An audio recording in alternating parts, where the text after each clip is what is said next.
So, a pleasant day to each and everyone. Good day, ma'am. I am Naslin T. Paredo, a reporter of Group 3, and my topic is all about custom duties.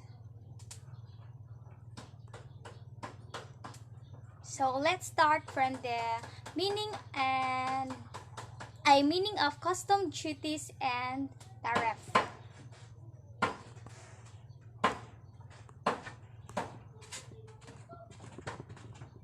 So, custom duties are taxes levied by a government on goods exported from or imported into the country.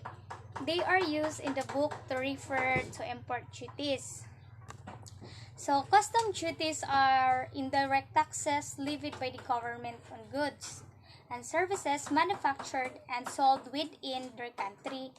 On imported goods are also known as import or custom duties. So, kanang custom duties is kanang mga indirect nga mga buwis kuno siya nga gipatuman or gipataw sa gobyerno ngadto sa mga goods and products nga gimanufactured within the country, and also mga imported product nga gibaligya diri sa ato nga country. So, the purpose of custom duties is to generate income for the local government. So, aron makahimo or makalikom kunog income para sa lokal na gobyerno. And kaduha, the second is to provide a market advantage to the locally grown and produced goods. So, aron makahatag kuno og benefits or advantage ngadto sa domestic market. And also, aron maka-produce or makagama og mga goods or mga products nga dili siya kanang subject para import or para import sa lain nga mga foreign country. Onya, the primary purpose of custom duty is to protect each country's economy, residents, jobs, environment, and etc. by controlling the flow of goods into and out of the country. So, ang primary purpose ani nga custom duties is aron pag-control sa pagdagan o pagdaloy sa mga products into and out of the country, and aron sa kanang mabalance ang economy. So, next is tariff. So, tariff on the other hand means a book of rates, a schedule of fees imposed on goods exported from or imported into a country. So, tariff are directed taxes imposed on products imported into one country from another.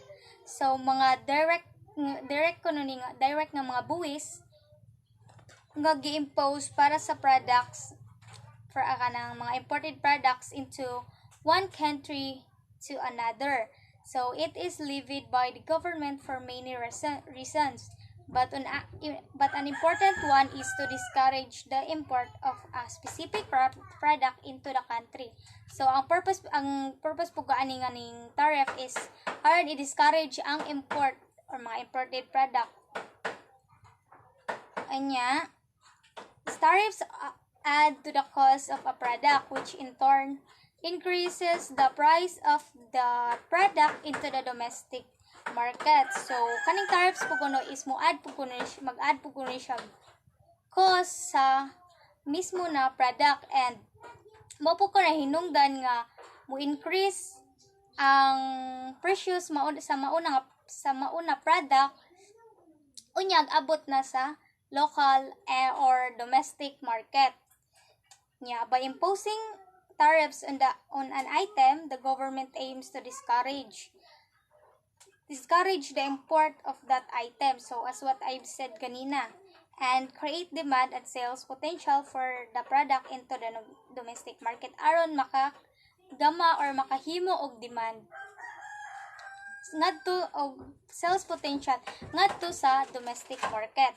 So, while tariffs are designed to give domestic players the home advantage, it does not always work that way. So, there is an authority or agency in a country responsible for collecting tariffs and for controlling the flow of goods, including the animals, transport, personal effects, and hazardous items into and out of the country. So mao na siya gitawag og customs.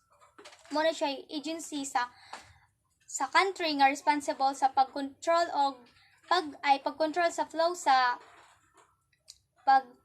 kanang goods o pagkolekta sa mga tariffs. So mao na siya gitawag og customs or Bureau of Customs. So next is governing law and administrative offices.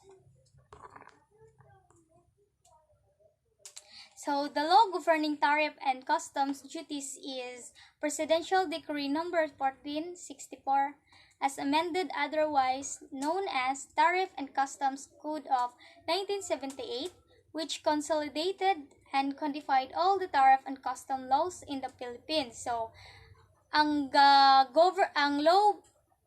govern nga law about sa tariff and custom duties is mo ko na ang Presidential Decree Number 1464 or also known as the Tariff and Customs Code of 1978. So it superseded Republic Act Number 1937, the former Tariff and Customs Code, which was approved on June 2, 1957.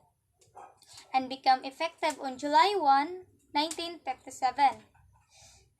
And the former code was substantially amended by Presidential Decree Number 34, which took effect 30 days after its promulgation on October 27, 1972, except Section 1 sa report. Thereof, rates of import duty which took effect on January 1, 1975.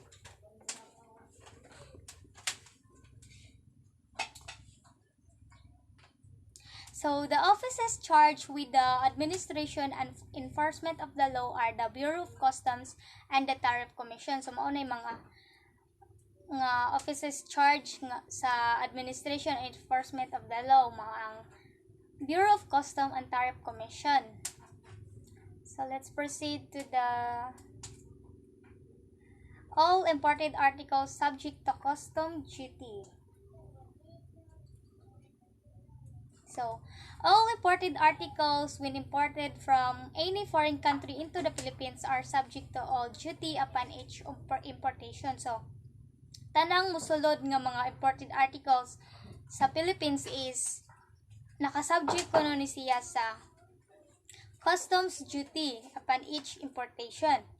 This is true even though the imported articles were previously exported from the Philippines, except as otherwise provided in the Tariff and Custom Code or in other laws. So, there are two classifications of custom duties. So, they may be classified as follows. So, 1. Ordinary or regular custom duties which are imposed and collected mainly as a source of revenue. So, ang gigikanan sa revenue or kita or profit. So, under ananiya is kanang ad valorem. The duty is based on the market value or price of the imported article. So, ang ad valorem kana is mao ko na the base po kuno ni siya sa market value or ang presyo sa mismo na imported article. Second, specific. The duty is based on the weight or volume of the imported article. So, kagabase ni siya sa gibugaton sa imported article. Ikatulo, alternate. The duty is based either on the weight or volume on the value of the imported article, whichever is higher. So, gadepende po kuno sa asay mas dako or mas taas nila. Sa taas nga volume or ang gibugaton ba or ang presyo sa imported article. So, and lastly, compound. The duty is based on the weight or volume is both on the weight of the or volume and the value of the imported article. So, both sa gibugaton ug sa presyo sa imported article. So, ang ikaduha nga classification of custom duties is the special custom duties, which are imposed and collected in addition to the ordinary customs duties, usually to protect local industries against foreign competition. So, alternative and compound rates are no longer provided in the Tariff and Custom Code.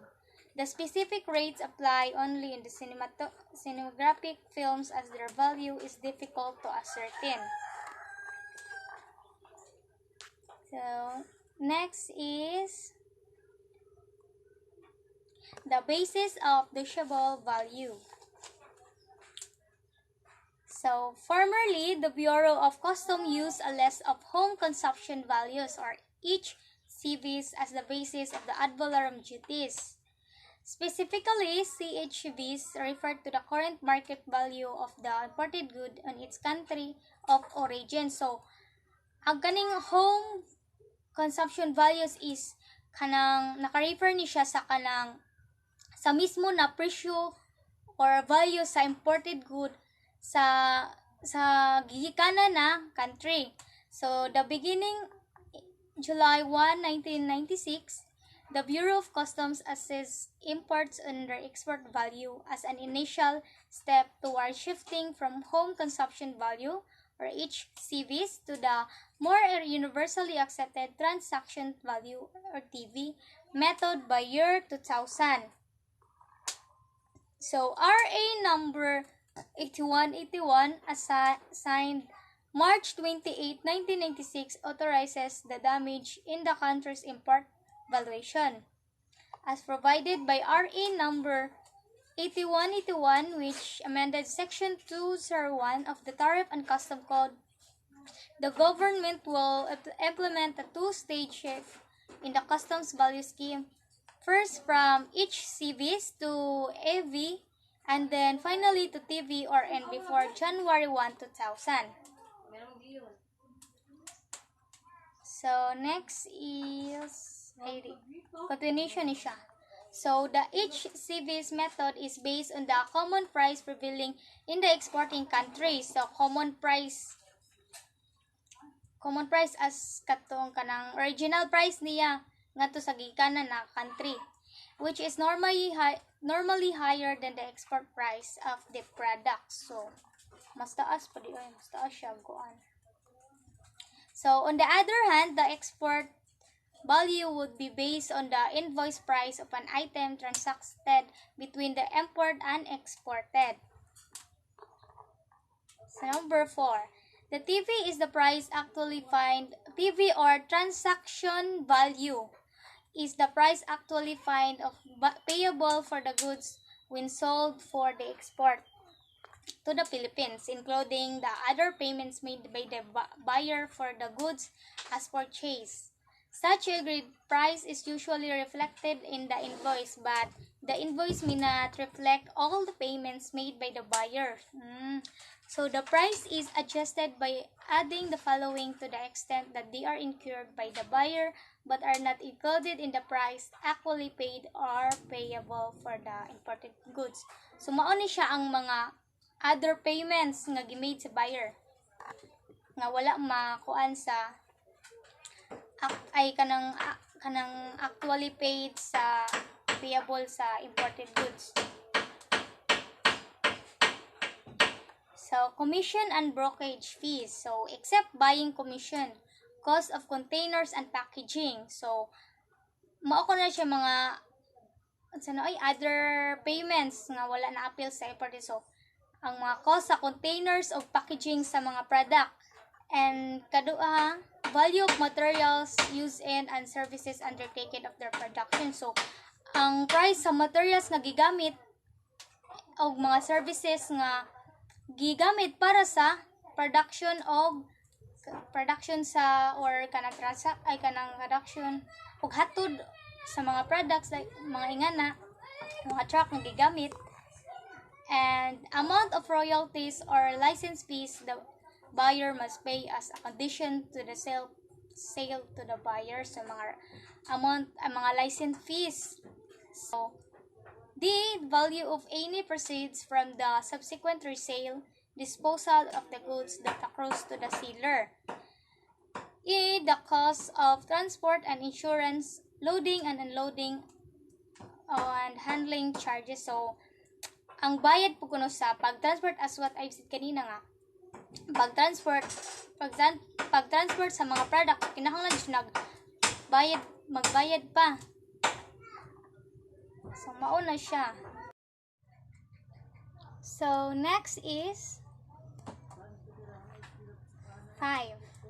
The consular, commercial, trade, or sales invoice is not conclusive on the government, where there exists a reasonable doubt as the value of price of the article shall be ascertained from the reports of the revenue attached or commercial attached pursuant to RA number 5466, the other diplomatic officers, and from such other information that may be available to the Bureau of Customs. So that would be all. Thank you for listening and thank you for watching.